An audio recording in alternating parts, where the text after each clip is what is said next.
평소에 영상이 궁금하시다면 구독, 좋아요와 댓글과 알림 설정 부탁드려요.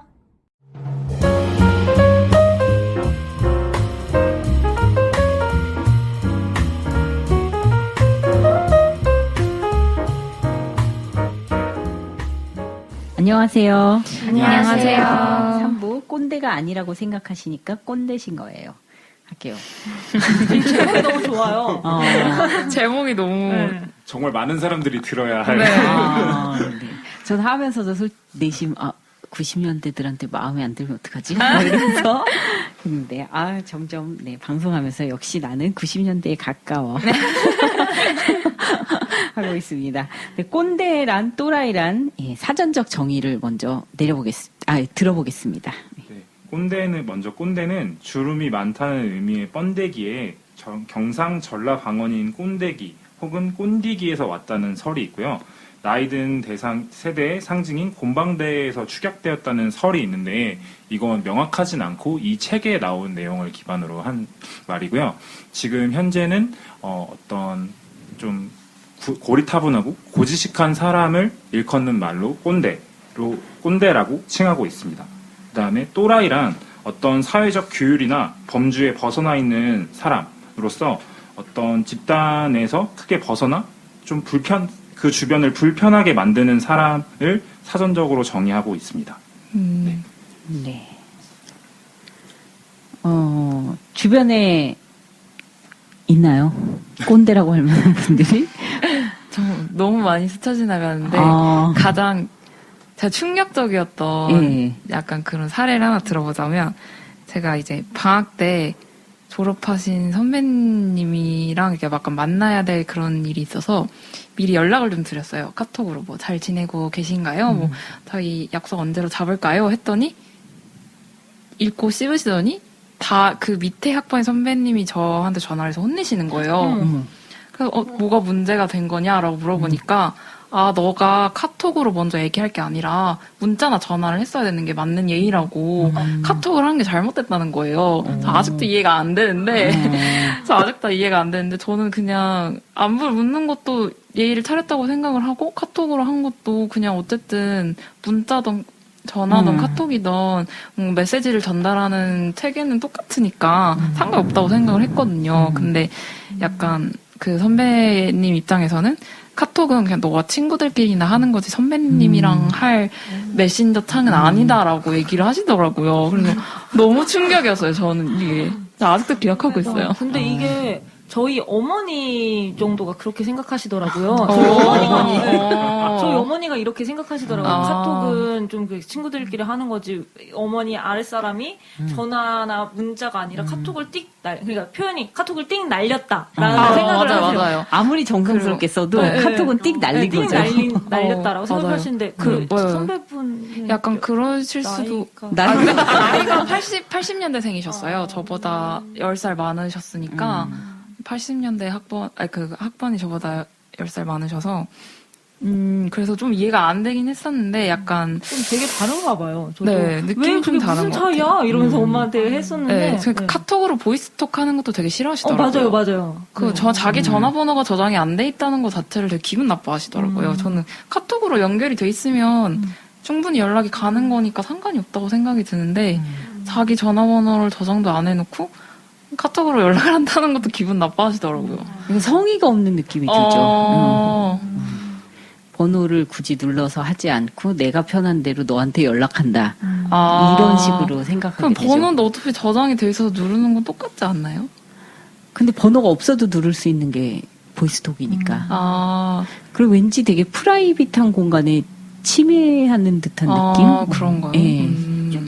그냥 변호 아닌 변호를 하자면 그런 느낌은 있을 것 같아요. 내 번호를 저장을 안 해놨다는 건 그러니까 한편으로 내가 사실 누군지 잘 관심 없고 그냥 약간 그런 느낌은 들 것 같아요. 만약에 번호가 없는 상태로 그냥 내가 연락할 때 이렇게 연락을 한다는 건 조금 네, 제가 느끼기에 이제 나도 꼰대인가? 좀 충격적인 게 제가 번호 저장을 잘 안 해요. 그냥 어떻게 특히 회사분들 하면 단체 카톡방이 있으니까 거기서 친구 추가해가지고 해서 번호가 없는 경우가 되게 많거든요. 그래서 보이스톡 되게 많이 했는데 그럼 뭐 이제 네 70년대생 그 이후한테는 완전 이런 거죠. 네. 당장 입력하세요. 저는 뭐 번호 없이 카카오톡이나 이런 메신저 하는 것까지도 그런 건 상관없고, 저도 오히려 저는 친한 사람들은 번호를 안 저장하거든요. 왜냐면 번호 일부러 외워서 이게 나중에 핸드폰이 뭐 없어지거나 이런 상황이 생길 때 전화를 하려고 일부러 번호 저장을 안 하는데 간혹 그걸 오해하시는 분들도 있더라고요. 그게 저희 어머니도 제 어머니 번호가 저장이 안 되는데 엄마는 저를 저장하시니까 저한테 한번 그런 걸 물어본 적도 있어요. 너 엄마 번호도 저장 안 하냐고. 그것도 또 특이한 방법이네요. 그래서 저는 제 동갑이나 저보다 어린 사람들한테는 카카오 전화? 보이스톡, 네. 보이스 콜? 뭐라 그래요? 보이스톡? 네. 네. 이거를 마구 하는데, 저보다 진짜 한 살이라도 많은 사람한테는 써본 일이 없는 것 같아요. 절대로 안 써요. 네, 맞아요. 별로 안 좋아하세요. 카톡 자체도, 특별히 뭐, 애교가 넘치는 거 아닌 이상은, 애교가 넘치는 뭐, 이모티콘이나 그런 게 아닌 이상은, 좀 성의 없다고 생각하시기도 하는데, 그래도, 카톡을 보내긴 해요. 왜냐면은 저는 막 연락할 일이 너무 많기 때문에 이걸 노트북에서 보내는 경우가 많거든요. 근데 옛날에는 그것도 그래서 그걸 불편해하시는 분이 있어가지고 문자 메신저 있잖아요. 그걸 깔아서 썼어요. 어차피 이거를 이제 저는 타이핑을 해서 보낼 일이 너무 많으니까. 근데 지금 두 가지를 못 하겠더라고요. 카톡을 하고 그냥 안면 깔고 그렇게 하는데, 되게 카톡으로 뭔가 답장을 하거나 본인이 문자로 보냈는데 제가 카톡으로 답하면 왠지 불편해 하시는 느낌이 있지만 모른 체 하고 보낼 때도 있어요. 근데 전 진짜 보이스톡은 제 나이보다 위로는 절대로 안 하는 건데.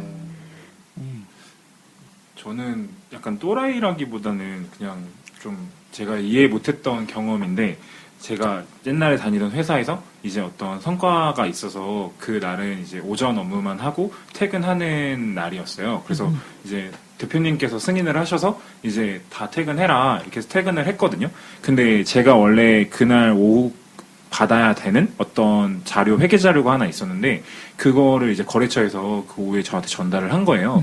근데 사실 뭐 화요일까지 나가야 되는 거긴 하지만 제가 일찍 출근해서 하면 충분히 할 수 있는 일이었고, 어쨌든 그날은 오전 업무만 하고 퇴근을 했으니까 저는 그 업무를 당연히 하지 않는 거라고 생각하고 사실 왔다는 건 알았는데 안 본 척했거든요. 근데 밤에 진짜 늦게 전화가 대표님한테 온 거예요. 그래서 오늘 이런 메일 받지 않았냐. 그래서 받았다. 온 거 봤다. 그러니까 왜 확인 안 하냐고 얘기를 막 하시면서 혼났어요. 근데 뭐 그때는 당시에는 뭐 그냥 그러려니 하고 막 다 들었는데, 사실 지금 와서 돌이켜서 생각해보면 그 일은 어찌됐든 간에 오전 업무가 끝나서 나는 내 업무를 그냥 종료한 건데 자기가 가라 그래서 나는 갔는데 그 이후에 온 업무를 해결하지 않았다고 혼나는 거에 대해서 뭔가 되게 억울하더라고요. 나중에. 근데 이거는 꼰대인지 또라이인지는 지금 와서 이렇게 생각하면 잘 모르겠어요. 어디에 더 규합하는 건지는 잘 모르겠더라고요. 저는 학교 동창회 같은데 아니면은 이제 학교 뭐라 해야 되지? 과 모임 같은 거는 그런 일들 많이 발생하잖아요. 꼰대 선배 출몰 하는. 저는 1학년 때인가 2학년 때인가 그랬고, 졸업하신 선배가 어떤 졸업작품 전시 상영회 끝나고 뒤풀이 자리에 이제 오신 거예요. 되게 고학번 선배가. 이제 술에 많이 취하신 거예요. 근데 이제 이렇게 테이블이 섞이다 보면은 이제 고학번이랑 1, 2학년 애들이랑 같이 앉아서 얘기를 하게 되잖아요. 그러니까 이제 뭔가 가르쳐주고 싶으신 거죠. 그래서 얘기를 하실 때 술에 너무 많이 취하신 거예요. 그래서 대화가 안 되는 수준이었는데, 그러다 보니까 그때는 또 꼰대니 뭐니 이런 말도 없었을 때여서 되게 자유롭게 꼰대질을 하시는 분위기였단 말이에요. 그래서 야, 니들이 만드는 거 영상 아니야 막 이러면서 어떡해, 얘네 영상 철학이 뭐라고 생각해, 입을 키우시더래요. 그런 얘기 하시는 거예요. 그러면서 약간 성차별적인 얘기도 하시고 여자애들이 영상에서 나중에 뭐 시집가고 막 이런 얘기를 하시는 거예요. 근데 저도 아까 말씀드렸듯이 그런 얘기를 잘 못하는 편인데 저도 약간 술이 먹기도 했고 이래서 그거 아닌 것 같은데 이러면서 제가 막 싸운 거예요. 그러니까 저 그렇게 싸우고 나서 그 다음날 그 선배한테 이제 사과가 왔어요. 자기가 말 실수를 한 것 같다고. 그러니까 저희 학번 애들한테 이제 다 미안하다고 얘기해달라고 막 이렇게 할 정도로 굉장히 심한 꼰대셨어요. 그래서 그게 되게 기억에 남아요. 진짜 꼰대면 사과 안 할 것 같은 진정한 꼰대죠. 진짜 그분이 그러니까 실수를 하신 거죠. 술 드시고. 이렇게 얘기하니까 저도 생각나는 일화가 있어요. 이건 뭐 꼰대 짓은 아닌데 이제 보통 그런 고학번이나 좀 나이 차이가 많이 나는 분이 이제 술자리 이제 학교 술자리에 오면 좀 이제 피하게 되잖아요. 약간 비유하면 약간 모세 바다처럼 길이 열리고 그분 근처에는 사람이 크게 가지 않고 약간 이런 환경이 생기거든요. 근데 이제 그분 이제 저도 이제 학교 다닐 때 되게 나이 차이 많이 나는 선배분이 오셔서 자리에 앉았는데 저는 그분이랑 개인적으로 그냥 좀 친해서 나중에 술자리 그분이 있는 자리에 갔어요. 근데 그분이랑 다른 형님분 한 분이 이제 두 분이서 술을 드시고 계시더라고요. 그래서 격이 껴가지고 그냥 이제 대화를 막 했는데 이제 제가 나중에 이제 술을 먹고 좀 저도 이제 물어봤어요. 형 근데 이제 좀 궁금하니까 형 주변에 왜 사람이 안 오는 것 같냐 이런 식으로 약간 팩폭을 이렇게 얘기하면 근데 그분이 평소 이제 약간 좀 이제 그런 꼰대 기질이 있다라는 게 좀 많이 유명한 진정 분이라 선배를 사랑하시는 그런 마음으로 이제 그런 걸 이제 얘기를 꺼냈는데 그분이 하시는 얘기가 내가 못 오게 하는 거라고. 대화가 안 통해서 어린이들이랑 술을 못 먹겠다 자기는. 복권인데요. 정신승리. 주변에 사람이 안 오는 게 아니고 자기가 고르는 거예요. 올 사람들만. 그래서 이제 막 그런 얘기를 하셔가지고 진짜로 이 생각의 차이는 얼마든지 다르게 할 수 있구나라는 걸 그때 느꼈어요. 대단하다. 진짜. 네. 네. 또 생각나시는 꼰대 아니 또라이? 네. 또라이까지는 잘 모르겠어요. 근데 저는 여기서 나오는 약간 꼰대 예시를 거의 많이 다 겪어봐서 여기 신입사원 연수 이런 거 가서 기합을 받았다. 저도 대학교에서 기합 많이 받았거든요.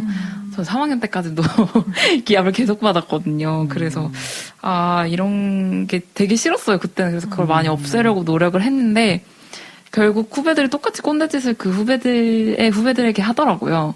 그래서 이건 내가 바꿀 수 있는 그런 건 아니구나. 그냥 체념했어요. 네. 내가 네. 뭐 그런 일들이 저도 주마등처럼 갑자기 막 스쳐 지나가죠. 네. 막 잘 놀고 있는데 이제 고학번이나 뭐 선배나 이렇게 오셔가지고 갑자기 뭐 연설을 하는 분위기가 된다던가. 놀 때 왜 그러지? 놀 때는 놀기. 연설할 기회를 드릴 때 치는 거는 괜찮은데 놀고 있는데 갑자기 막 그럴 때는 좀 불편하죠. 네. 여기서 이제 90년생에 대한 정의를 책에 잠깐 썼는데 하나는 열정이 사라지고 도전 정신이 없어서 그저 편한 복지부동의 일만 하려는 나약한 세대라는 표현도 있고 또는 기성세대가 도저히 따라갈 수 없는 영역을 개척하는 세대다. 이런 이제 두 가지 표현을 쓴다. 이런 부분이 책에 있었어요. 여러분들은 어떻게 생각하세요? 이 표현에 대해서? 저는 아까도 이 부분에서 얘기를 했었는데 조금 반대하는 부분이 열정이 사라지고 도전정신이 없는 게 아니라 그 열정과 도전정신을 어디에 포커스를 맞추냐가 다른 것 같아요. 그러니까 기성세대들이 생각하는 그런 열정과 그런 도전정신이 뭔가 회사나 아니면 공동체에 관한 그런 거였다면 요즘에는 그게 개인으로 바뀌었다고 생각을 하거든요. 다들 다 열정이 있고 도전정신이 있는데 그걸 자신한테 맞추는 거죠. 자신에 대한 도전, 자신에 대한 열정은 가득 차 있다고 생각을 하거든요. 그래서 좀 맞지 않는 말이라고 생각을 했어요. 첫 번째 정의에 대해서. 네. 근데 그 말도 저도 그렇게 적긴 했는데 또 얘기하고 곰곰이 생각해 보면은 좀 도전 정신이 없는 친구들도 있어요. 저도 저 빼고 다 이상하다는 건 아니고 저도 그런 부분이 인연 있는 게 기성세대 분들이 어떤 짊어지신 목표가 있잖아요. 뭐 예를 들어서 뭐 경제를 부흥시켜야 된다든지 아니면 뭐 가정을 부양해야 된다든지 어떤 일정한 목표가 있는데 그런 목표 자체가 딱히 없는 친구들도 많고 그냥 그런 게 있어야 되나? 그냥 뭔가에 도전해야 되나? 그냥 있으면 안 되나? 그런 생각도 많이 하는 것 같아요. 그래서 저도 예전 회사에 다닐 때 그 자몽이는 으쌰으쌰가 없어 이런 얘기 되게 많이 들었거든요. 으쌰으쌰가 뭘까? 이러면서 굉장히 함축적인 그 으쌰으쌰. 그래서 그게 뭐 업무적으로 으쌰으쌰가 안 된다는 것도 있겠지만은 그냥 제가 뭐 그분들이랑 밥을 먹거나 뭐 회식을 할 때 제가 뭐 으쌰으쌰 먼저 나가서 막 건배사 하고 이럴 필요는 없다고 생각을 해서 그런 게 약간 좀 재미없고 밍밍해 보일 수는 있을 것 같다는 생각은 들어요. 그분들 입장에서는. 저도 아까 자몽님이 말씀하신 것처럼 그 기성세대들이 갖고 있는 도전 정신이나 그때 갖고 있었던 이데올로기가 만약에 도전 정신에 부합하는 거면 제 스스로한테도 사실 그만한 도전 정신은 지금 현재는 없는 게 맞는 것 같아요.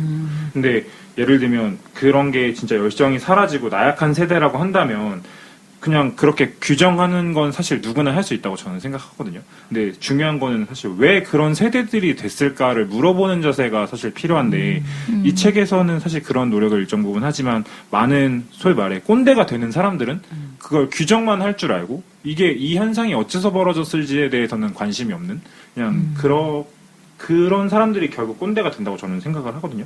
그래서 좀 이 책에서 말하는 뭐 도전 정신이 없어서 복지부동의 일만 하는 세대라는 것에 대해서 일정 부분 동의도 하지만 사실 그렇게 된 원인도 한 번쯤은 따져봐야 된다라고 생각하는 편이에요. 그래서 이 책에서 기성세대가 90년생을 바라보는 게 전형적인 관찰자 입장에서 바라본다고 약간 말을 하는 부분이 되게 메인인 것 같아요. 그 말씀하신 덕경님이 말씀하신 것 같아요. 이거를 왜 어떻게 이런 상황이 벌어졌을까 생각하기보다는 관찰하고 어떻다. 규정하고 이런 애들라고 하고 끝나니까 약간 갈등이 더 벌어지는 느낌도 있는 것 같아요. 저도 이 첫 번째 열정이 없다는 이 정의에 대해서 보다가 얼마 전에 그 친구들이랑 했던 얘기가 생각나는데 열심히 사는 사람들이 문제다 이런 얘기를 한 적이 있어요.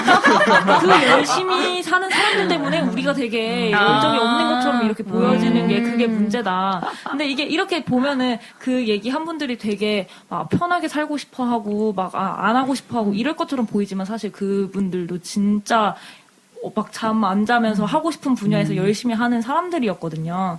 근데 그냥 분야가 좀 다를 뿐이고 지금 하고 있는 일이나 내가 관심 있는 분야나 그런 거에 대한 열정이 다를 뿐이지 그 사람들 자체가 열정이 없는 건 아니다라는 생각이 들어서 이렇게 규정을 해버리고 너는 열정이 없어, 너는 도전정신이 약해 뭐 이렇게 하는 건 좀 저도 그냥 이런 규정을 딱 해버리는 건 좀 괜히 더 불편한 마음이 들고요. 그 기성세대가 도저히 따라갈 수 없는 영역을 개척하는 세대 이런 정의를 한 거에 대해서는 그냥 그런 것 같아요. 되게 젊음에 대한 부러움이 되게 한껏 담겨있는 느낌이 들었어요. 이 정의를 보면서. 저도 그냥 이 세대들이 갖고 있는 어떤 그 길은 잘 모르겠고 그냥 나는 모르겠고, 뭔지 잘 모르겠는데 그러니까 딱 이 단어가 나올 수 있는 것 같아요. 네, 근데 또 그 영역이 잘 되고 반응이 좋으니까 개척이라는 걸로 좋은 단어를 갖다 붙여주는 것 같은 느낌이 들었어요. 근데 사실 저는 모르는 건 그냥 모른다고 솔직하게 얘기할 수 있는 것도 필요한 것 같아요. 그럼 뭐라고 표현하면 좀 적절할까요? 근데 사실 저도 개인적으로 느끼는 건데 제가 이 시대를 살고 있는 90년대 생이지만 사실 90년대 생이라는 게 뭔지 잘 모르겠어요. 그냥 저 하나를 알고 살기에도 너무 바빠서 어떤 사회를 규정하고 세대를 규정하는 건 너무 힘든 일 같다는 느낌이 들어가지고 그릇이 안 되나 봐요. 갑자기. 근데 저렇게 말하는 게 정말 꼰대의 입을 막을 수 있는 최상의 반응식이죠. 제가 역시 열정이 부족합니다. 내지는 제가 그릇이 안 되는 것 같아요. 이러면 꼰대는 더 할 말이 없잖아요. 네, 고도의 스킬을 갖고 있는 신나서 얘기할 것 같은데. 네, 너 왜 그런 줄 알아? 이러면서. 그 열정을 키우는 작으면 말이야. 내가 열정이 넘쳤던 그 과거 이야기를 막 하면서 너는 그래서 안 돼. 꼰대는 어디서든 꼰대 짓을 할 수 있지 않을까. 그런가요? 그 대신 이제 나는 더 말을 하지 않아도 되는 어떤 입장을 좀 확보할 것 같아요. 그러네요. 꿈이 없다면 또 꿈 얘기 또 왜 내가 너 때는 말이야 모두 뭐 어쨌는데 뭐 나무 껍데기를 벗겨 먹고 그리고 어떤 분이 그러셨어요 저한테 이 세대는 그러니까 전쟁을 겪은 세대와 전쟁을 겪지 않은 그 두 부류의 세대가 있다. 그러면서 이제 본인이 전쟁을 겪은 그거에 대해서 그게 얼마나 크고 강렬한 일이었는지. 맞아요. 저도 그런 얘기 많이 들었어요. 하시는 분들이 계셔서. 근데 그건 확실히 인정하긴 해야 될 것 같아요. 그 세대와의 차이점이 있다라는 사실 자체는 사실 전쟁은 겪어보지도 못했고 예상을 한다 그래도 감히 언급을 할 수 없을 정도의 커다란 사건이니까 사실 그건 맞는 말 같아요. 그리고 겪고 싶지 않고. 네. 지난번에 녹음했던 또 바시르와 말추를 생각나면서 정말 그런 건 없었으면 좋겠다는 생각이 들고요. 그리고 한편으로는 또 그런 저의 또 아버지 세대들 막 한창 이제 전쟁 끝나고 또 막 산업 막 일어날 시기에 열정적으로 일하셨던 분들은 진짜 그 열정이란 게 근데 보면 회사 일 말고는 다른 열정을 품을 새가 없는 삶을 사셨잖아요.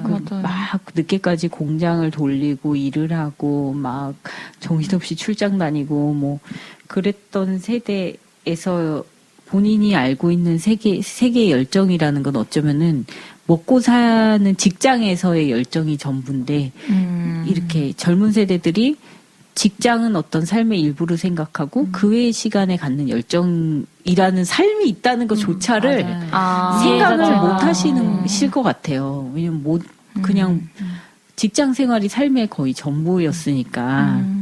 그래서 되게 그 생각 개념 자체가 다르고 그리고 직장이 웬만해서는 정년까지 책임을 져줬던 시대와 전혀 그 정년이 2, 3년 계약이 끝난 뒤에 어떻게 될지 모르는 세대를 사는 친구들의 삶은 되게 다르니까요.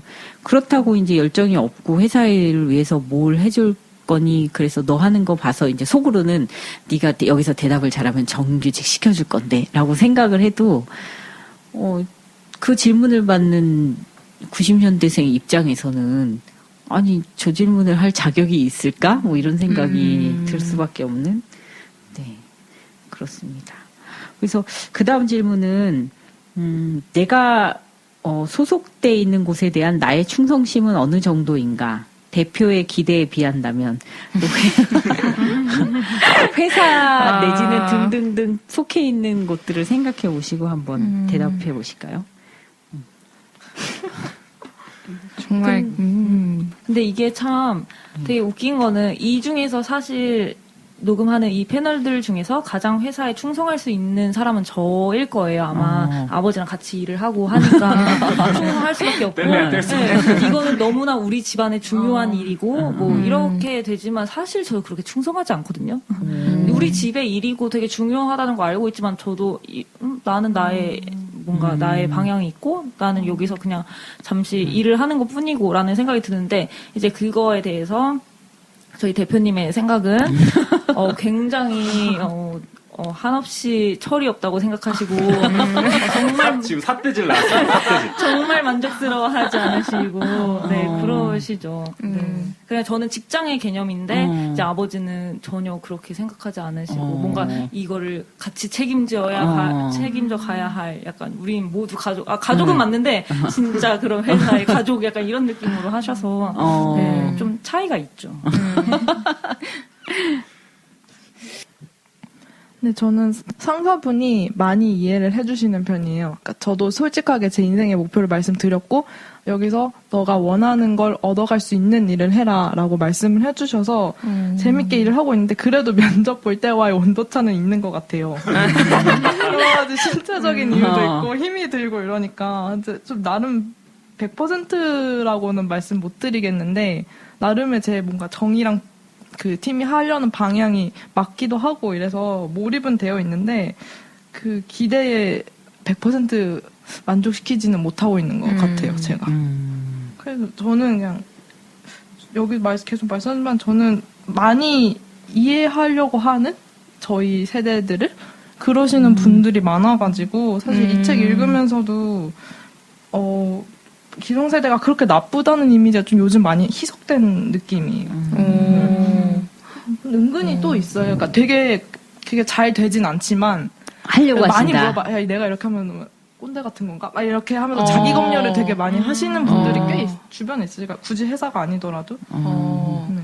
아무래도 하시는 일이 방송 뭐 이런 거 관련돼서 더 그런 거를 자각하시려고 노력하시는 것 같기도 하고. 그런 것 같기도 하고. 저도 지금 제가 다니는 회사가 거의 제 나이 또래 근처 분들이 많고 대표님조차도 사실 40대 정도밖에 안 되셔서 그런지 회사가 전체적으로 젊거든요.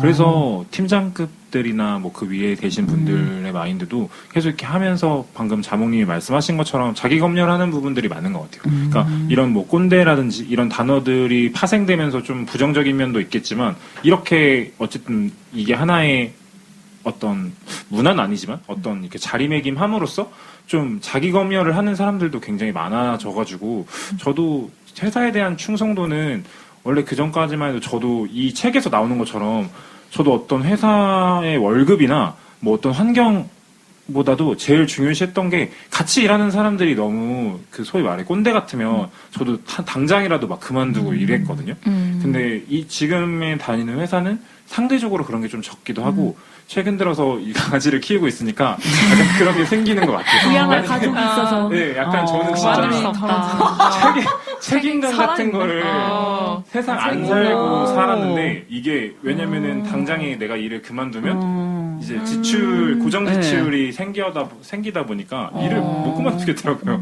그래서 약간 큰일 났다라는 생각을 요즘 합니다.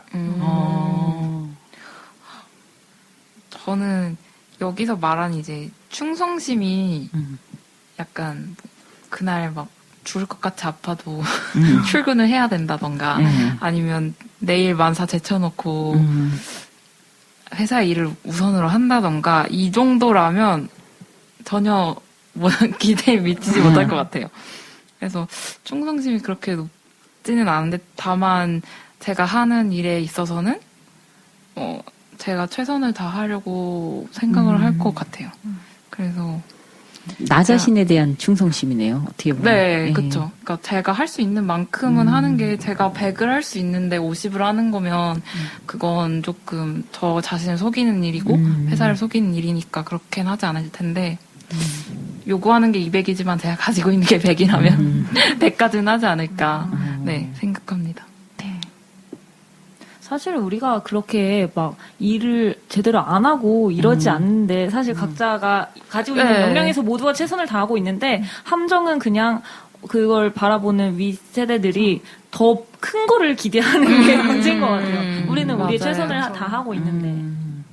얼마 전에 TV 프로그램 봤는데 거기서 그 뭐 프로듀서 101 거기서 어떤 안무를 이렇게 연습하는 연습생들이 뭐 이렇게 어떤 사정이 있어서 개인 안무를 이렇게 단체 안무를 맞추지 못했는데 한 사람만 그거를 연습해서 해냈나 봐요. 그래서 그걸 가르치는 그 트레이너가 그 말하기를 이 와중에도 하는 사람은 하는데 그러면은 그 사람이 기준이 되는 거고 나머지는 기준 미달이 된다라는 말을 하더라고요. 열심히 하는 사람이 문제죠. 네. 근데 맞아요. 저는 그 말이 좀 불편하게 들렸어요. 그러니까 뭐 틀린 말 같지는 않지만 사실 저렇게 규정해버리면 그냥 다들 너무 도태시키기 쉬운 어떤 논리가 되는 거 아닌가라는 생각이 들면서 좀 불편하더라고요. 그 말 자체가. 근데 또 열정이 없다고 보기에는 제가 이제 팬클럽 활동하는 젊은 친구들을 보면은 저 에너지는 정말 태고 쪽에 조상들이 쓰지 못한 에너지까지 끌어와가지고 상상할 수 없는 방법으로 나의 스타분을 생일 축하하고 전 처음에 이제 지하철에 그 광고 같은 거 붙어 있어서 그게 처음에는 정말 광고를 만들다 말고 그냥 이렇게 한번 연습삼아 붙여본 그런 건 줄 알았어요. 왜냐면 무슨 제과 뭐 이런 거가 없잖아요. 무슨 생활 건강 뭐 이런 거 없잖아요. 그래서 이거 그냥 이렇게 아직 미완된 거를 그냥 한번 붙여놨나 보다 했는데 그런 게 너무 많은 거예요. 홍대 이런 데 가니까 막 가는 길마다. 저도 그게 소속사에서 해주는 건 줄 알았어요. 근데 그게 아니더라고요. 그건 다 사비로 팬들끼리 모아서. 그러니까요. 네. 그리고 또 제가 그 좋아하는 배우 박땡땡님의 경우는 그분이 되게 좀 아름다운 성품을 가지셨다 보니 팬들이 이제 선물하지 마라.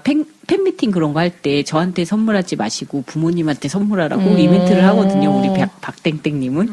근데 그래서 이제 그 팬클럽 회원들이 그 돈을 모아서 그 무슨 뭐 기념으로 기부를 해요. 맞아요. 와, 진짜. 요즘은 그런 팬 문화가 많이 있어서. 근데 엄청난 열정이라고 생각해요, 저는. 네. 그게 약간 기부를 하면서,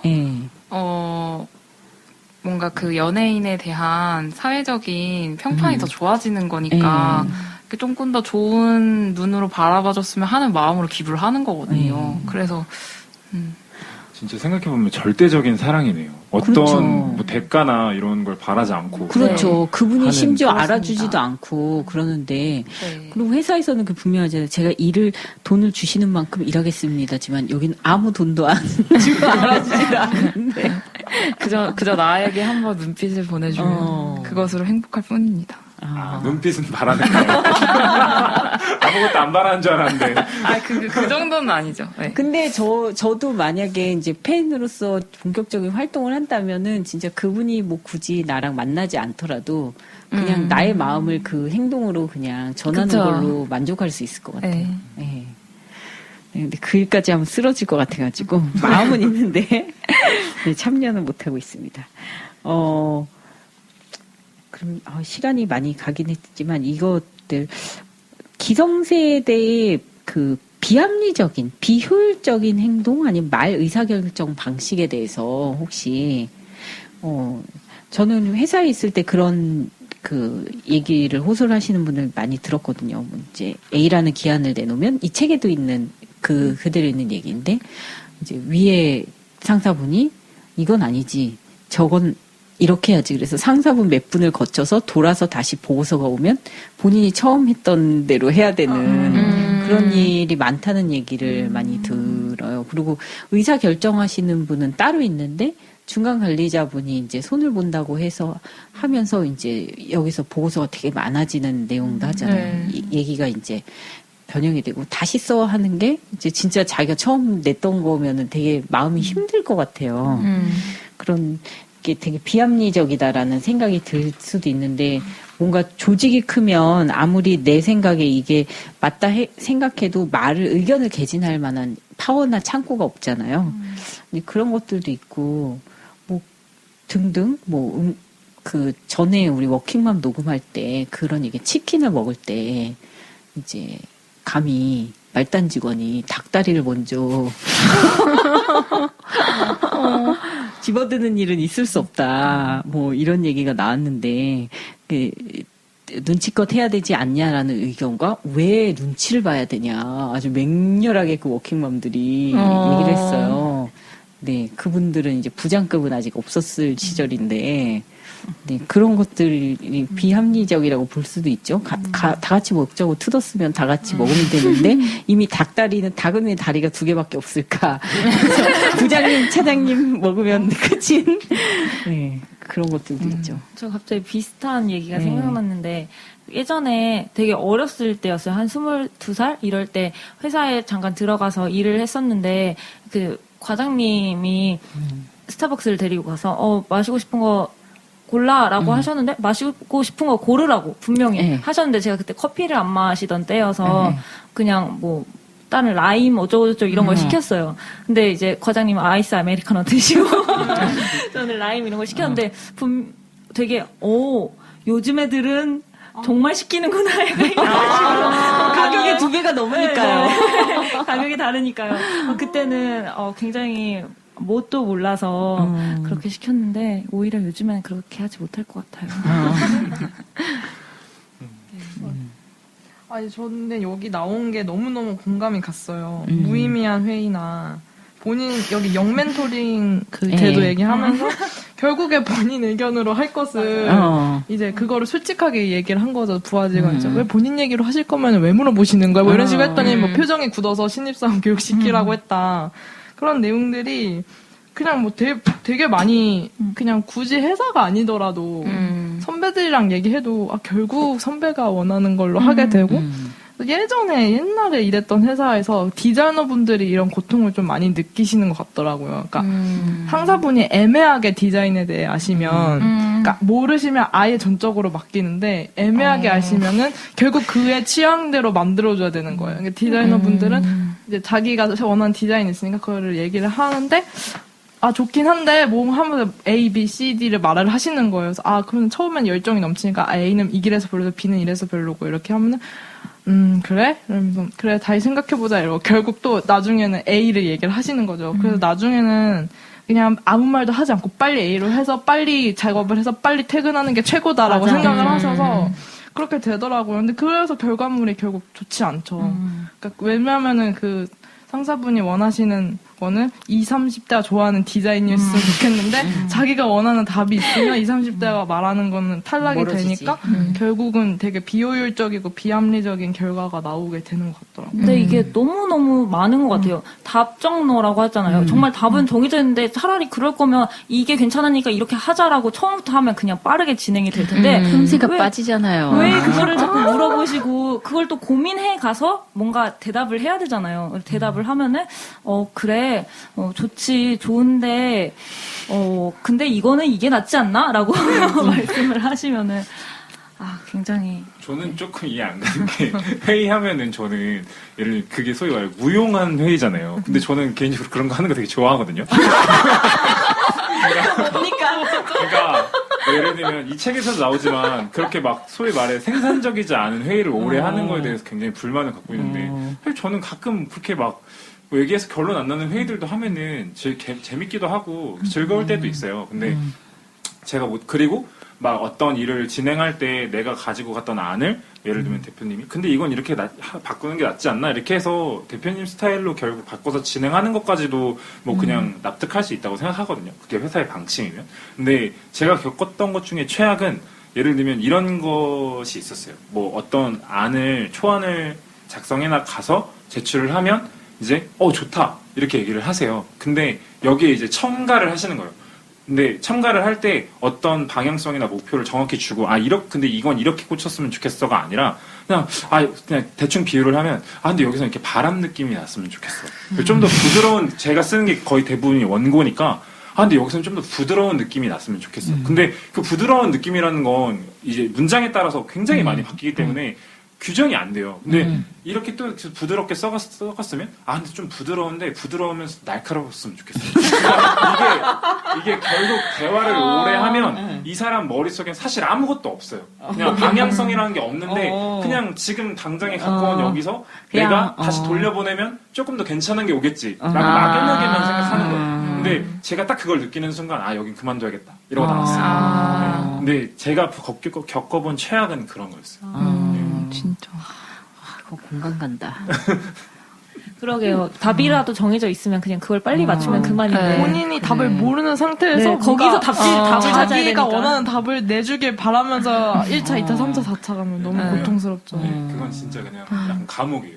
그러네. 답정너가 고마운 그런 느낌이 맞아요. 든 진짜 새로운.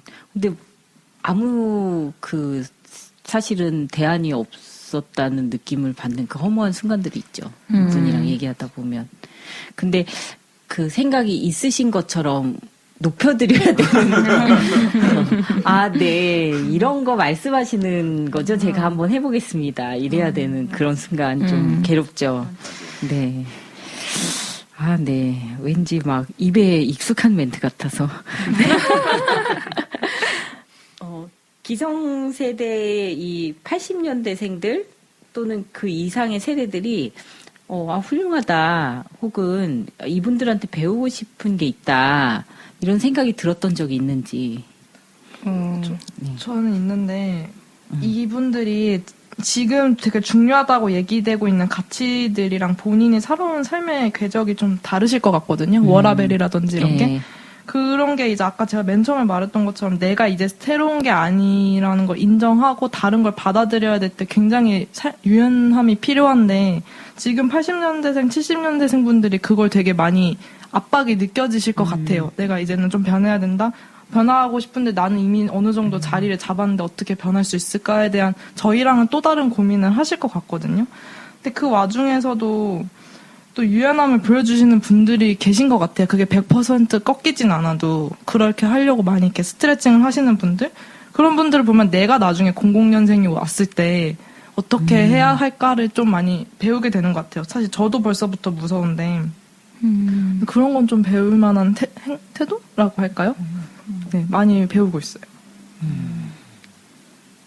저는 개인적으로 좀 간혹 그런 분들을 보는데 어떤 상황이나 사람을 되게 유연하게 용서하는 분들을 보는 경우가 있어요.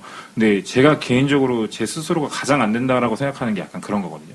근데 이런 그분들은 이렇게 약간 인생을 살아온 연륜이 있어서 그런 건지 어떤 경험을 많이 겪어봐서 그런 건지 몰라도 가끔 이렇게 되게 이런 것도 이렇게 되게 그냥 유연하게 뭐 그럴 수도 있지 뭐 사람 예를 들면 뭐 회사에 신입 사원이 오다가 정말 말도 안 되는 행동하고 가만두는 사람들이 많거든요.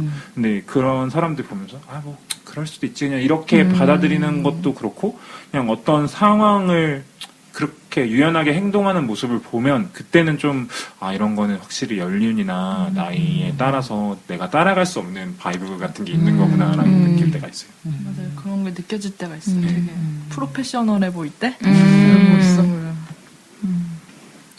저는 좀 80년대생보다는 제가 같이 일을 하면서 상대하는 분들이 기성세대가 훨씬 많으니까 그분들한테 진짜 대단하다고 느끼는 건 이렇게 이뤄낸 거 자체가 그러니까 정말 아무것도 없는 것에서 그렇게 노동 하나로 이렇게 이뤄냈다는 것 자체 그거가 정말 대단하고 그리고 그분들의 책임감은 우리가 생각하는 책임감이랑 범위가 조금 더 다른 것 같아요. 뭐 국가에 대한 책임감이나 그 가정이나 뭔가 이런 모든 사회 전반적인 것에 대한 책임감이 좀 더 우리는 개인의 책임이 크다면 그분들은 더 큰 것에 대한 책임감을 갖고 있다는 생각이 들어서 그런 건 정말 대단하다는 생각이 듭니다. 네, 저 같은 경우에는 인내력 이런 게 훨씬 더 강하다라고 생각을 항상 많이 하거든요. 저 같은 경우에는 약간 좀 인내력이 좀 부족하기도 하고 그래서 저걸 어떻게 버티지 싶은 거를 20년, 30년을 하신 분들을 보면 진짜 대단하다고 생각이 들어요. 그걸 항상 똑같은 일을 반복하는 건데 같은 곳에서 35년 근속을 하신 분을 보면 와 진짜 대단하시다 이런 생각이 그러니까 존경스러운 마음이 들어서 인내력 부분에서는 훨씬 그런 거에서는 좀 뛰어나다고 생각이 들었어요. 서로 좀 나와 다른 점하고 좋은 점, 잘하고 있는 점에 대해서 좀 주의 깊게 보려고 하는 그런 노력이 좀 필요한 것 같아요. 나랑 다른 거는 새롭기도 하지만 어떻게 보면 다 불편하거든요. 그거는 90년대 입장에서 7, 80년대를 보는 것도 마찬가지고 또 더 오래 살아서 자기께 더 굳어져 있는 또 70년, 60년, 80년대생이 이제 후배들을 볼 때는 어쩌면 더 힘들 수도 있는 것 같아요. 그럼에도 불구하고 또 참 바뀌지 않는다는 생각이 드는 부분이 2000년대생인 우리 집에 있는 중학생이 밴드부를 하는데 맨날 이렇게 말해요.